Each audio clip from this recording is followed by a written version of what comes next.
David Bowie was the chameleon of rock, the man who fell to earth, a constant reinvention of sound, style, and soul. But beneath the glitter and the glam, behind the alien personas and the cosmic lyrics, lived a man who had rivals. And he wasn't afraid to talk about them. Tonight, we uncover David Bowie's shocking confessions about rival musicians. The jealousies, the grudges, the unexpected friendships, and the truths Bowie revealed about the people who shaped his journey. Because behind every icon, there's competition. And behind every rivalry, there's confession. David Bowie wasn't just another rock star. He was a cultural architect. A man who could change the entire direction of music with one song, one look, one idea. But in the 1960s and 70s, Bowie was just one of many hungry dreamers trying to make it. London was electric. Bands were forming overnight. Everyone wanted to be the next big thing. In that wild chaos, Bowie stood apart, but he also felt the pressure. Everywhere he looked, another musician was climbing the charts. And one of them was a friend who would soon become his rival. Marc Bolan, frontman of T-Rex, a man whose glitter-covered sound defined early glam rock. Bowie and Bolan started as friends, two dreamers swapping riffs, ideas, and ambitions. They hung out, laughed, shared fashion tips, and even helped each other early on. But when fame hit Bolan first, things began to change. T-Rex exploded with Get It On and Hot Love. Bowie, meanwhile, was still searching for his breakthrough. Years later, Bowie confessed, "Mark and I had an extraordinary relationship. We both knew we were going to do great things, and then as it got closer, we drifted apart. We were very wary of each other." That was Bowie being brutally honest, jealousy and admiration mixing together in one complicated friendship. Bolan felt it too. In a 1973 interview, he said, "I don't consider David to be even remotely near big enough to give me any competition. I don't think that David has anywhere near the charisma or the balls that I have." That's not subtle. That's rivalry, out in the open. Bowie, years later, admitted that the friendship could never really survive fame. They were chasing the same crown. And in the end, only one could wear it. When Ziggy Stardust hit, Bowie finally eclipsed Bolan. But instead of celebration, there was tension. They still cared for each other, but the energy had shifted. Admiration became distance. Distance became silence. Yet Bowie never denied it. He confessed that envy played a part. He even wrote it into his lyrics. In Starman, Bowie sings, "Some cat was laying down some Get It On rock and roll." That line, "Get It On," was a direct nod to Bolan's hit. A musical wink. A quiet confession of influence and rivalry. That was Bowie's way, turning emotions into art, transforming jealousy into melody. Years later, Bowie visited Bolan's TV show simply called Mark. It was a reunion. They performed together, smiling again. And just days later, Marc Bolan died in a car crash. Bowie was devastated. He called Bolan one of his greatest creative inspirations, and privately admitted that their rivalry had pushed him to be better. That was confession number one, that even David Bowie, the master of reinvention, felt envy. But Bowie's honesty didn't stop there. He made more confessions. Not just about his peers from the past, but about those who came after him. In the 1990s, Dave Grohl of Nirvana and Foo Fighters reached out to Bowie. He wanted Bowie to sing on a track for a movie soundtrack. Bowie's reply was short, polite, and revealing. He said, "David, I watched the movie and I got to be honest. It's not my thing. I'm not made for these times." That single sentence was pure Bowie. Respectful, but distant. A refusal without ego. A quiet confession that he didn't want to fit into someone else's world. He didn't chase trends. He created them.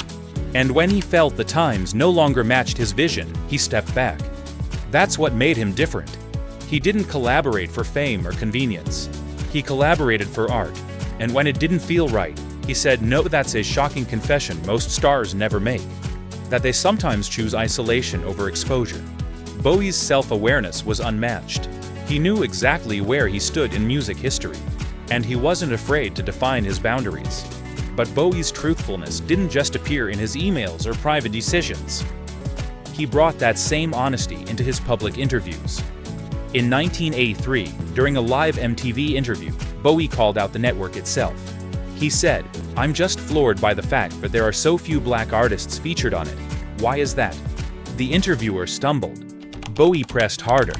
It was raw, real, and way ahead of its time. This was Bowie, the truth teller, the man who saw injustice and called it out. He wasn't afraid of rivals. He wasn't afraid of labels. He wasn't afraid of anyone. He criticized the system that created rivalries in the first place. Because Bowie knew, the real battle wasn't artist versus artist. It was artist versus industry. Still, Bowie's peers weren't always safe from his sharp insight. Once, when talking to John Lennon, he laughed about glam rock and said, "Yeah, it's great, but it's just rock and roll with lipstick on." Only Bowie could say that. A man who helped define glam itself. It was a confession disguised as humor. A reminder that even he could look back and question his own scene. That was Bowie's genius. He could love something and critique it at the same time. He could admire his rivals and outgrow them. But behind the wit and brilliance was a man who sometimes doubted himself. In rare moments, Bowie confessed to feeling insecure. He once said that every time he reinvented himself, he did it because he was afraid of standing still. That fear of stagnation, that inner rivalry, may have been his biggest battle of all. Bowie admitted envy, admiration, exhaustion. He admitted to being human. And in that honesty, he became even more extraordinary. Back to Bowen. Bowie once said he was green with envy when Mark first broke through. Can you imagine that? The future icon, jealous of anyone? That was Bowie's truth. And he turned it into art. That's why when you listen to songs like Starman, Lady Stardust, or The Jean Genie, you can feel traces of those emotions, the push and pull, the need to rise above. Some songs Bowie worked on with Bolan were never released. One of them was called Madman. They recorded early demos. But nothing ever came of it. Later, another band, Cuddly Toys, released it. But Bowie and Bolan never did. Why? Maybe because their rivalry made it impossible to share equal credit. Maybe because neither wanted to live in the other's shadow. Whatever the reason, that silence speaks louder than any confession. Sometimes, what artists don't release tells you more than what they do. And that brings us to another of Bowie's rivals, Lou Reed. The poet of New York's dark side. The man behind Walk on the Wild Side. Bowie admired Lou deeply. He helped produce Reed's classic album Transformer. But their friendship was volatile, filled with creative tension and ego clashes. Reed once punched Bowie during an argument.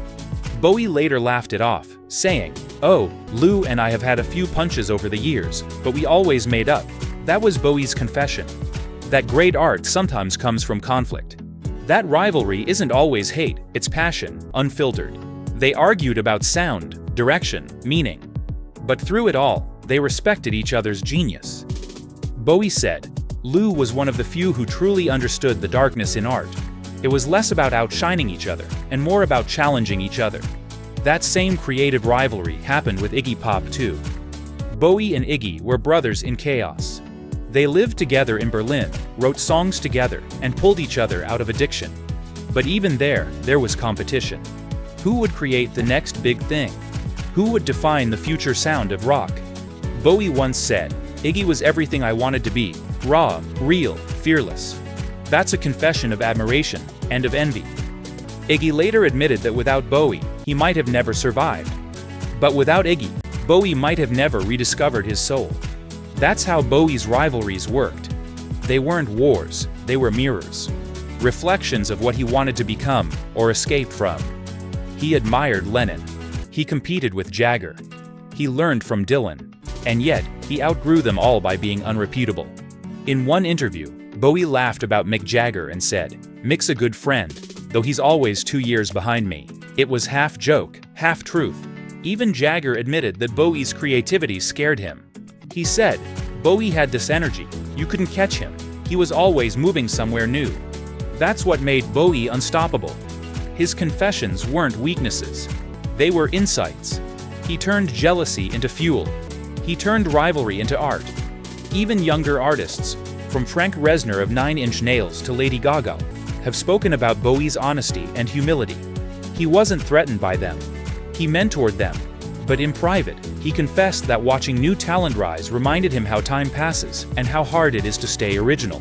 That's another truth most stars never share, that staying relevant hurts. That reinvention isn't glamorous, it's terrifying.